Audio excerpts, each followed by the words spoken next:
사랑하지 않을 것이면 떠나고 떠나지 않을 것이면 사랑하라. 이 말이 저를 그 힘든 직장 생활에서 견디게 해준 말인데요. 정말 모든 직장인들은 다 힘들죠. 이 그림만 봐도 직장인의 하루는 정말 고되고 힘듭니다. 그래서 주말만 기다리며 영혼 없이 평일을 보내곤 하는데요. 이런 생각이 들었어요. 어차피 할 거면 즐기면서 하면 좋겠다. 그럼 어떻게 하면 즐길 수 있을까? 일을 잘하면 즐길 수 있겠다. 그럼 일을 잘하기 위해선 먼저 뭘 해야 되지?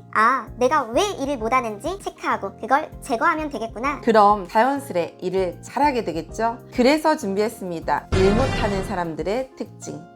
먼저 한번 여쭤볼게요. 학교에서 우등생이 사회에서도 우등생일까요? 아니죠. 우리 흔히 공부머리와 일머리가 다르다고 하죠. 학교에서 열등생이 사회에서 성공하는 경우를 많이 볼 수 있어요. 그럼 어떤 사람이 사회에서 성공할까요? 바로 대가를 지불하는 사람이요. 학교는 우리가 돈을 내고 다녀서 그만한 대우를 받지만 회사는 반대로 우리가 돈을 받고 다니기 때문에 그만한 대가를 지불해야 합니다. 근데 대가라고 해서 뭐 엄청난 게 아니고요. 그냥 회사가 원하는 방향으로 함께 발맞춰 가는 거예요. 물론 처음엔 어렵죠. 아무것도 모르니까. 그래서 특성화고등학교나 대학교에선 학생들에게 미리 취업 전 교육을 해요. 취업해서 헤매지 말라고요. 그 교육을 제가 지금 10년이 넘게 하고 있는데 보면 인문계나 예고는 이런 기회가 별로 없더라고요. 그래서 그런 분들께 또는 이미 직장 생활을 하고 있는데 어려움을 갖고 있는 분들을 위해 준비했습니다. 자, 그럼 시작할게요.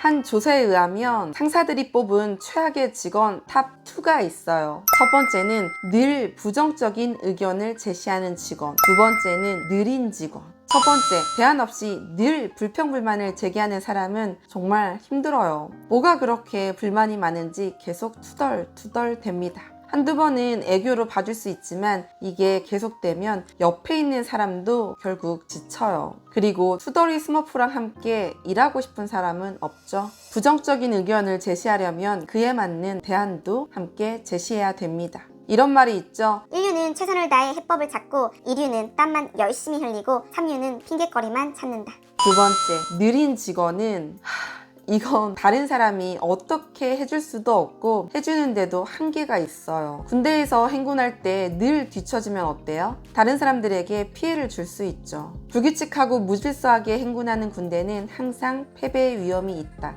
라고 하죠. 회사는 단체 생활이에요. 성과를 향해 행군하죠. 최소한 내 동료와 우리 팀원과 발음 맞출 수 있도록 노력해야 됩니다. 자, 여기까진 최악의 직원이었고요. 다음은 꼭 최악은 아니더라도 그래도 통상적으로 함께 일할 때 정말 답답한 사람, 일 못하는 사람에 대해 이어서 알아볼게요. 세 번째는 제발 물어보기.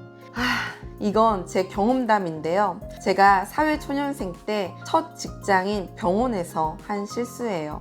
원래 처음 입사하면 신입에겐 업무보다 그냥 자질구레한 일들 시키잖아요. 그때 저에게 처음 시킨 게 커피포트 커피 내리는 일이었는데 저는 그전까진 단 한 번도 커피를 내려본 적이 없거든요. 맨날 맥심만 먹었지. 근데 제가 그걸 모르면 물어봤어야 되는데 괜히 책 잡히기 싫고 잘해서 좋은 모습을 보여야겠다는 정말 어리석은 생각에 어떻게든 혼자 해보겠다고 했어요. 그러다 결국 사고를 쳤죠. 커피가루를 넣어야 되는 곳에 물을 넣고 물 넣어야 되는 곳에 커피가루를 넣고 전원을 킨 거죠. 그러자 바로 물이 새는 거예요. 무슨 물이? 까만 물이. 거긴 병원이고 대기실에 환자들이 가득 있고 바닥에 카페트는 하얀색인데 물은 계속 흘러 점점 하얀 카페트까지 가고 있었어요. 그제야 도움을 요청해서 간신히 카페트는 살렸는데 미리 물어봤으면 어땠을까 라는 후회를 정말 그날 하루 종일 했어요. 그러니 여러분은 제발 저 같은 실수 하지 마시고요. 모르면 제발 물어보세요. 상사의 지시 내용이 애매할 때는 그 자리에서 물어보시고요. 웬만하면 상사의 지시에 필기도구를 가지고 가서 모르면 그냥 다 적어요. 그리고 실수하면 즉시 도움을 요청하세요. 혼자 수습하려다 일을 더 크게 만들 수 있어요.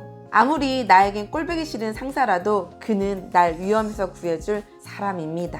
네 번째는 기분이 태도가 되지 말자. 상사에게 혼나고 다른 걸로 뒤끝 부리는 사람들 있죠. 상사가 커피 먹을래? 그럼 입 대빨 나와가지고 아니요, 괜찮아요. 하며 팁 팍팍 내는 사람. 저도 찔리는데요. 제가 신입 때 많이 했던 짓이에요. 근데 지나고 나니 알겠더라고요. 이거야말로 진짜 내가 내 얼굴에 침 뱉는 거라는 걸요. 상사가 주의를 주는 건 잘못을 깨우쳐 주는 것이므로 감정적으로 받아들이지 말아야 되는데 그게 사람인지라 잘 안 됐죠. 그래서 내 기분이 태도가 되고 그렇게 내 이미지까지 실추됩니다. 오히려 야단 맞을 때 맞장구를 치세요. 네, 알겠습니다. 주의하겠습니다. 그럼 많이 혼날 걸 조금만 혼날 수 있고요.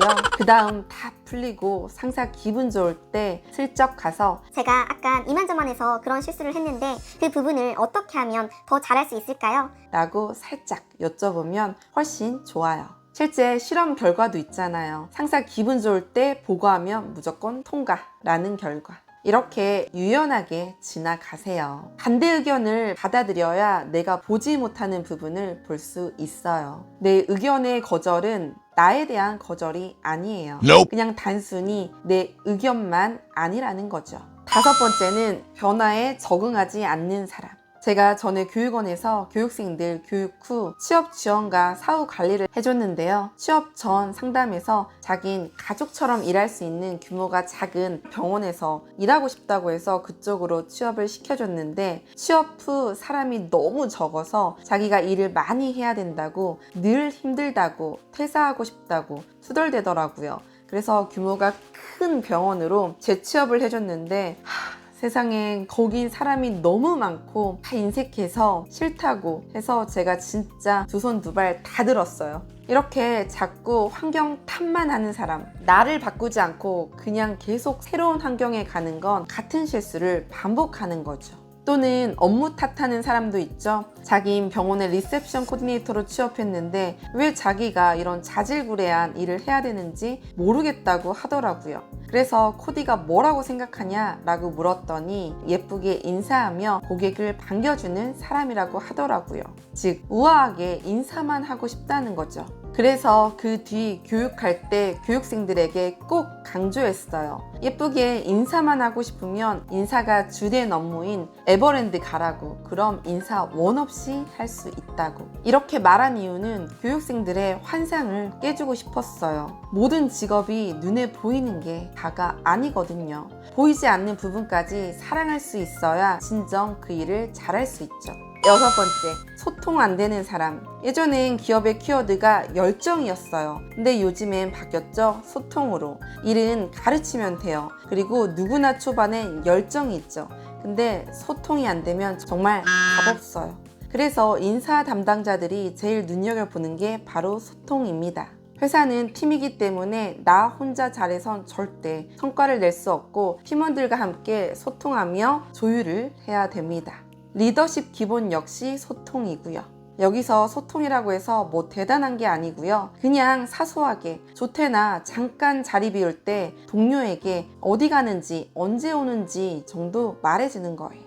전 서비스 강사라 가끔 관공서 전화 모니터링 하는데 담당자 부재 시 그 사람이 자리를 비운 걸 모르는 사람들도 많고 언제 오는지 모르는 경우가 많아요. 또는 담당자가 하던 일을 마치지 않고 그 말을 전달하지 않고 조퇴를 해서 그 업무를 모르는 사람이 고객 앞에서 우물쭈물 하는 경우 역시 많아요. 그럼 고객은 답답하고요. 이렇게 내부 소통이 안 되면 외부로까지 영향이 있어요. 그래서 아무리 사소하더라도 팀원들과 꼭 소통을 하셔야 되고요. 일곱 번째, 외부 소통이죠. 전화응대. 사회초년생들이 가장 어려워하는 게 전화응대인데 이건 제가 전에 찍어둔 관련 영상들이 있으니 자세한 내용은 영상을 참고하시고요. 간단히 팁을 알려드리면 전화는 일단 상사에게 양보하세요. 그리고 상사가 어떻게 전화응대를 하는지 휴대폰으로 녹취를 하시고요. 그걸 토대로 나만의 전화응대 매뉴얼을 만들어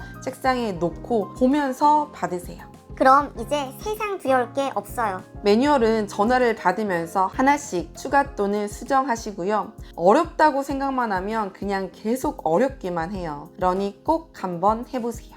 마지막 8번째, 책임감 없는 사람. 하던 일을 슬쩍 옆 사람에게 떠넘기거나 끝까지 마무리하지 않는 사람. 이런 사람들 옆에 있으면 진짜 피곤합니다. 그 일폭탄이 다 나에게 와요. 정리하면 일 못하는 사람, 즉 최악의 직원은 늘 투덜대고 느리고 소통 안 되고 실수투성이에 뾰루통하고 변화에 적응하지 않고 책임감 없는 사람입니다. 근데 지금 일 못한다고 절대 기죽지 마세요. 연애도 우리 처음부터 잘한 거 아니잖아요. 누구나 처음엔 모태솔로였죠. 그러다 1명, 2명 만나면서 점점 익숙해지고 노하우가 생긴 것처럼 직장도 연차가 거듭될수록 이직을 하고 경험이 쌓일수록 점점 더 잘하게 돼요.